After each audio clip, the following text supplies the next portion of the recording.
Two things so far early in training camp are apparent. One, the Eagles might have gotten the top 2 steals in the draft. And number 2, Nick Sirianni is not going to let this team take a step back.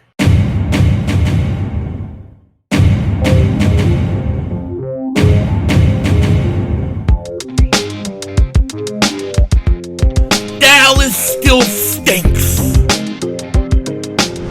Yo, by the way, King Dingbat here, and hope everybody's having a great day. Hope you guys are doing well. Hope you're hanging in there. So today the Eagles returned to the practice field as they had a walkthrough yesterday. They were back at it today, and it started off with a bang. Nick Sirianni is not going to let this team fail. He is not going to let this team slump, and it is apparent the Eagles got the top 2 steals in this draft. Now, before we get into it, if you're new to the channel and you like the content, make sure you hit that like button. More importantly, make sure you subscribe to the most censored, the most throttled Eagles content creator in all of the internet. And if you've been subscribed for a while, I just want to thank you so much for everything you do for me. It truly, truly means a lot. And I will be live later today. It's going to be between probably 3 and 6 Eastern time. It's just when I can get time for work, you know. So if you don't want to miss it, hit that subscribe button. We will also be streaming every day next week, except for Wednesday. So it's going to be, it's a great time of the year. It's one of the best times of the year, no doubt about it. So the Eagles were back at practice, and we got to start with the injury report. So here is the injury report for today. Will not practice. Hassan Reddick, groin soreness. Now, we know that this is going to be probably about a week long. It sounded like they were going to hold him out for about a week. Limited Derek Barnett, knee, who just got his nice restructuring of his contract. And then Avonte Maddox and his big-ass swollen toe. This toe has been dragging him around for like the last, 2 years? I do worry about Avonte Maddox and his health. It's something that it seems like every year he's dealing with something. And it is very, very frustrating. No doubt about it. Now, before practice started, they had a press conference with defensive coordinator Sean DeSai. Now, I can tell you after one press conference, I already like this guy more than I like Jonathan Gannon. He's a lot more, likable person. He doesn't have that punchable, bitch look face that Jonathan Gannon has. He seems like a happy guy, but he also seems to get it, okay? There are a few words that I like to listen to when I hear a defensive coordinator, okay?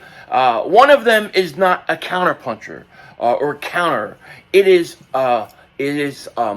dictate. I like to hear the word by defensive coordinator, dictate, aggressive, impose our will. These are the kind of words that I like to hear from my defensive coordinator that I did not hear from my defensive coordinator last year, but I'm hearing it from Sean DeSai. And Sean DeSai talked about the Eagles are going to be aggressive. They are going to impose their will on offenses. Believe it or not, this is something that Jonathan Gannon didn't really say a lot of. He also said that it's important for the defense to mimic the identity of the city. I mean, I think that's a big thing. I mean, the Eagles, when you think of Philadelphia Eagles football, for me, I think of a defensive team. I think of a defensive team, a nasty defensive team, aggressive. And he wants to emulate that. And I think that's a very, very important factor. I really like what I'm hearing from Sean DeSai. Now, obviously, we got to see what it's like on the field, how he is on the field. But so far, so good. To me, he's already more likable than Jonathan Gannon. The other thing he said was that he's really happy where Jordan Davis is at. Pound Eagles defensive coordinator Sean DeSai says he's been very impressed with the shape Jordan Davis is in and the mentality he's brought to training camp. I am going to keep harping on this. I am going to keep saying it because I truly, truly believe it. But Jordan Davis is really, to me, the key. He is the key because if Jordan Davis is the first rounder we have, with all the other talent that we already have, and even with what we know we're going to get from Jalen Carter, because I don't think Jalen Carter is a what-if situation. I think we know what we're going to get, okay? But if Jordan Davis goes out and Jordan Davis is a first-round type defensive tackle, I think this defense goes to a whole nother level. I mean, like a whole nother level. Okay, so it's going to be very important. So I thought it was a very interesting press conference. I liked what he had to say, and I was very excited about it. As far as the practice itself went, it was really, really hot. Some people were saying that they thought the Eagles were actually going to cancel practice. I think the Eagles wanted to get the work in, but here's the thing. They're off tomorrow, so why not go out there and work in the heat? What was very interesting, and I think very important, was before practice even started, Nick Sirianni was going off on the team. He was out there yelling, he was cursing, and he was trying to get these guys right. You know, you can't be making mistakes. You got to do the little things. You gotta do it now in practice, so you're doing it during the season. It's very apparent by the first two practices that Nick Sirianni knows there is such thing as that Super Bowl slump, where the team that loses the Super Bowl tends to sometimes come back the next season and struggle. This has been history of the National Football League. It happens a lot. So you have to be on these guys. You have to keep guys motivated. And I think the little things matter. And it's apparent that he is trying to make sure that everybody's focused in, that everybody's head's in the right place. And this is another sign that the Eagles have a really, really good coach. They really do. My cannoli-eating friend, great job today. I loved it. And the clip, I can't play sound because I'll get struck with all the curse words that he's saying. There's a lot of curse words, man. But he's right. You got to be focused in, and you got to be on these guys, especially early, to make sure that everybody is focused and ready to go, and you forget what happened last year, and you go out and you stay hungry. Now, practice wouldn't be practice if we didn't pull up the Elliott Shore Parks quarterback statistics. He keeps track of every throw, and he gives you the statistics every day. I think these things are hilarious because who cares what their numbers look like? In all reality, like, who cares what the statistics are? But he goes out there and he does it anyways, and he charts it and he's serious about it. I find it hilarious. I like it. It's entertaining to me. But Elliott Shore Parks wrote this: Jalen Hurts day 2 at practice. He was 11 for 14, 0 touchdowns, and 0 interceptions. He had one really nice deep throw, and that was like right as the 11-on-11s began. He had a big throw, like 30-plus yards, to A.J. Brown. Then he did also had one underthrown deep pass, mostly just smart, short passes outside of that. He gave him a grade B+ on the day. Now, he had, like I said, he had one great pass early on when practice started, and then he had there was an underthrown ball to Devontae Smith at one point, but for the most part, he sounds like he was pretty efficient. And I just think the numbers, keeping statistics for this is so funny to me because it's practice. I'm going to tell you this. One thing I don't worry about in training camp and practice this year is Jalen Hurts. Jalen Hurts is going to be fine. If he doesn't have 3-4 touchdown passes every practice, it's okay. If he has an interception here or interception there, it's okay. It's practice. I trust Jalen Hurts, okay? So I don't worry about it at all. Marcus Mariota, I think he had a better day today, a rebound day, and I like Mariota. I think he'll be a good backup quarterback, but that's where we want him to be, on the sideline, holding the clipboard, but it is what it is. And, I almost forgot. The one thing about Nick Sirianni, I don't know if I mentioned this, but the reason why Nick Sirianni was pissed, one of the reasons was he wasn't happy with the team's ball security early in camp. He hasn't been happy with it, and he got on them early as practice was beginning, and I like that. You got to get on these guys about the little things. You got to do whatever you can do to avoid the Super Bowl slump, and I think Nick Sirianni has the right mindset. I think this guy's a good coach, man. I couldn't be happier. And one thing I couldn't be happier about is the draft picks that we had. Nolan Smith, Jalen Carter, continue to impress, continue to do damage, okay? There was a source the other day that said that the Eagles, just early on watching Jalen Carter, it's clear that the Eagles have gotten the steal in the draft when it comes to Jalen Carter. I could tell you this. I don't think they just got the steal of the draft. I think they got 2 steals in the draft, because I think Nolan Smith, same thing. Nolan Smith today had another sack on Jalen Hurts. His first step, they said, his quickness off the line is it's insane. He's explosive. You gotta find ways to get this guy on the field. Let him rush the passer. Let him go back in coverage. Do you think, and I'll put this question to you guys, do you think it's a situation where at times, because of his 4.39 speed, he could cover tight ends? Could he do that at times? I mean, I think you got to use him like a Swiss Army knife. Use him all around. Take advantage of his athletic ability and find a way to get him on the field with Hassan Reddick, okay? So I think Nolan Smith, another great day for Nolan Smith. Jalen Carter, as I said, steal of the draft. He was talking, and he said that one of his goals is to be Rookie of the Year.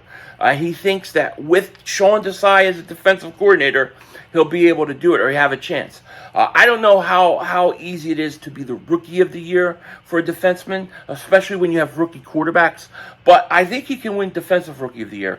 And early on favorites, it's got to be him, because he is also out there. He's also dominating so far on the field. Martin Frank wrote this. On one play earlier today, Jalen Carter was double-teamed as the play went to the right. He pushed both blockers over, didn't make the tackle, but strung out for someone else. Very impressive. So the guy is fighting off double teams already, and we're talking about the best offensive line in football.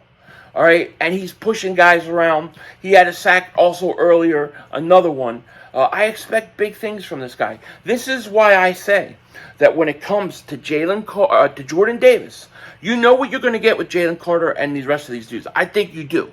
If Jordan Davis takes that next level, and he is what we're supposed to get in a first-round pick, then you're going to see this defense go to a whole nother level. And I think that's very important. After practice, they've been having the press conferences, and I'll have another video highlighting some of the stuff that I got and took out of today's press conferences. But one I wanted to mention early was Darius Slay. Because Darius Slay, we had the situation where you had Slay and Matt Patricia, right? And he didn't like Matt Patricia. Matt Patricia comes to Philly, and everybody was thinking, how is this going to work out? And he was asked about it in the press conference today, and he said, the Eagles called me, and they talked to me before, and I gave him my blessing, and then he's talked to Matt Patricia one-on-one, and we're good to go. We're good to go. Darius Slay says the Pound Eagles called him about hiring of Matt Patricia. The two have talked since he joined the Eagles, and they're good. They're good. So hopefully Matt Patricia will help us out. That's the important thing. Another good practice for the Eagles. We're 2 days in. No real injuries or anything happened like that. Yeah, of course, they don't have pads on. They're not hitting. They have a day off tomorrow, and they'll be back at it on Sunday. One more thing I got to talk about before we get out of here. And just a reminder, I will be live later. But a lot of people are making a big deal out of MICAH Parsons and the fact that MICAH Parsons said that he believes that Dallas is the team to beat. Here's what he said. Pound Cowboy star pass rusher MICAH Parsons believes that Dallas is the top team in the NFC. I think we are the top team in the NFC. No one can beat you except yourself. We didn't lose a Javon Hargrave and then draft somebody. We have everybody across the board. So a lot of people are talking about this and saying, "Oh, MICAH Parsons is talking crap now and this and that." And to me, here's how I feel about it. I think it's great. I think he should talk his crap because the Eagles are taking this team out this year. They're going to sweep them. Plus, I really can't get mad at MICAH Parsons for saying it when Jalen Carter just got finished talking about the Dallas Cowboys, how much he hated them and going to take it to them this year. So to me, it's it's tit for tat. You know what I'm saying? No big deal. God, my allergies are bothering me. I'm sorry if my eyes look all glassy. Ugh. I'm not smoking I'm not, I don't do that. Now, don't do that at all, because I don't want my shadow chasing me like it's the FBI. But, God, man, my allergies bothering me. But anyways, I think people are making a big deal about this Micah Parsons thing. I don't care. Jalen Carter said something. Micah Parsons said something. It doesn't matter. At the end of the day, you're going to have to play us. And that's all I care about. With that said, I will be live later on today. Take care. Talk to you later. Of course, don't be a dingbat. Remember, it's Howie Vision. We're all just living in it.